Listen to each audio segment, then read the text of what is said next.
Bonjour à toutes et tous. Aujourd'hui, on va parler de technologie de troisième dimension et technologie de cinquième dimension.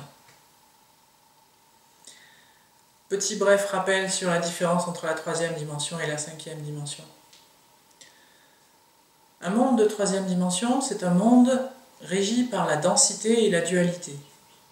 Donc c'est un monde des oppositions, du jour, de la nuit, du blanc, du noir, et qui malheureusement sont vécus plus sur un mode conflictuel que sur un mode de complémentarité. Et donc la technologie de la troisième dimension révèle ça, c'est-à-dire que c'est une technologie qui se vit sur le mode militaire, où on trouve des investissements pour faire la guerre, pour inventer des armes.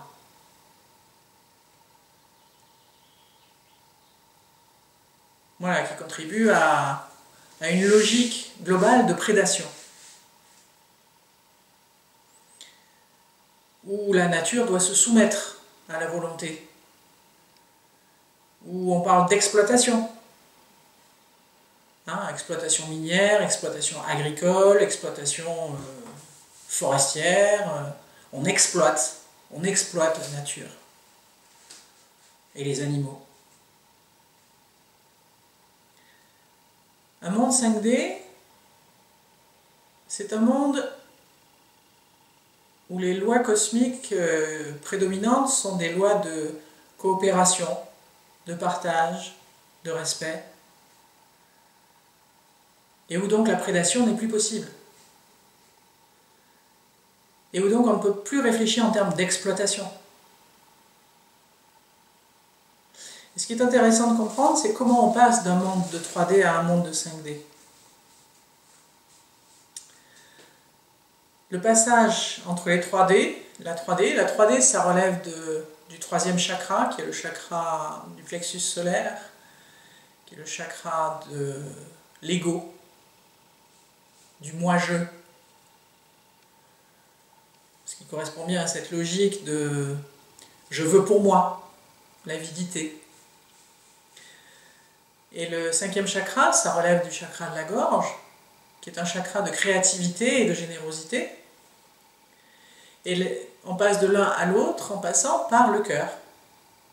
C'est-à-dire que pour passer d'un monde de 3D à un monde de 5D, le passage se fait par une profonde ouverture du cœur. Et cette ouverture du cœur, c'est aussi vraiment cette conscience que nous ne sommes pas séparés de la nature. Que quand on exploite la nature, on se fait du mal à nous-mêmes.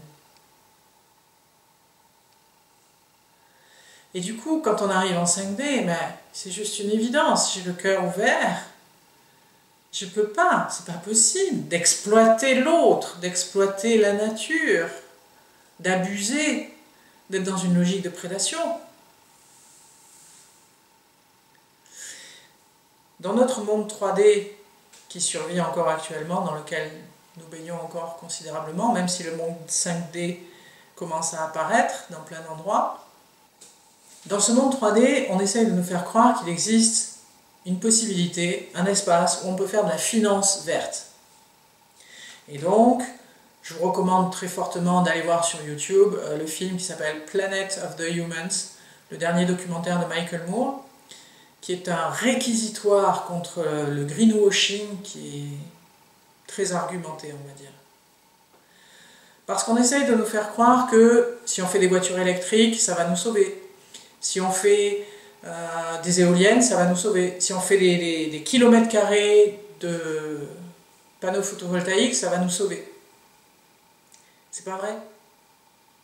C'est pas vrai parce que même si on investissait des milliards là-dessus, ça va pas suffire. Ça ne remplacera jamais le pétrole et le charbon et le gaz et le nucléaire. On consomme une telle quantité d'énergie que ça reste, même si on couvrait toute la Terre de panneaux photovoltaïques, je ne suis pas sûr que ça suffise. On n'a pas idée de la quantité d'énergie, il faudrait que je fasse le calcul, qu'on consomme au quotidien. Et puis, en pensant ça, on reste dans la logique de la finance, c'est-à-dire qu'il y a des fonds d'investissement qui mettent de l'argent pour créer des forêts d'éoliennes. Bon, très bien, sur le papier, là, ça paraît très beau, sauf que ces gens-là, ils investissent parce qu'ils attendent du rendement. Et le rendement, il arrive d'abord par les subventions d'État, et ensuite par l'exploitation.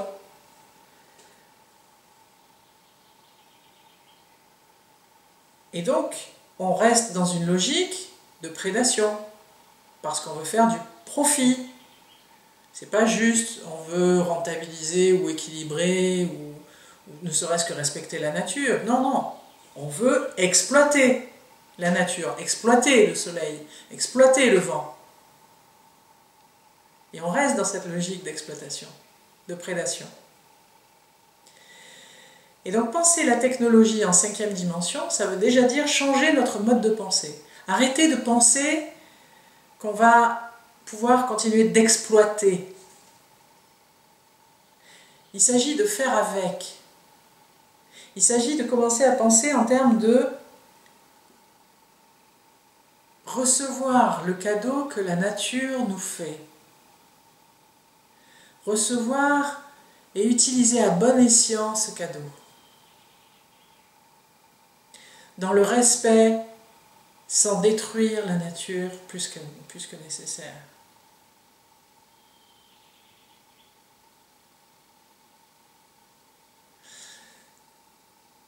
Et je pense que c'est un préalable pour comprendre comment fonctionne ce que Tesla savait faire il y a un siècle, de convertir l'énergie cosmique par exemple en électricité.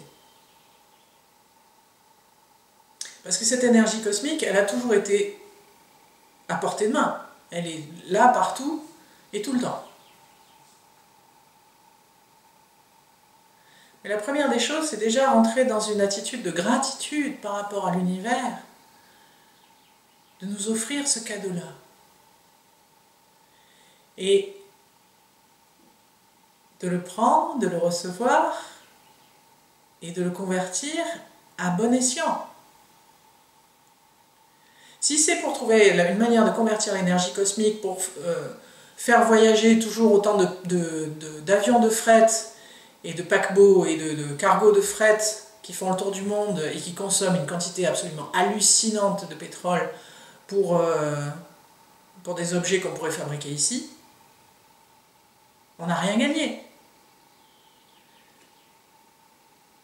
Il ne s'agit pas de parcimonie, il s'agit d'être clair sur quelles sont les nécessités. Là où on ne peut pas se passer, effectivement, où ça serait vraiment dommageable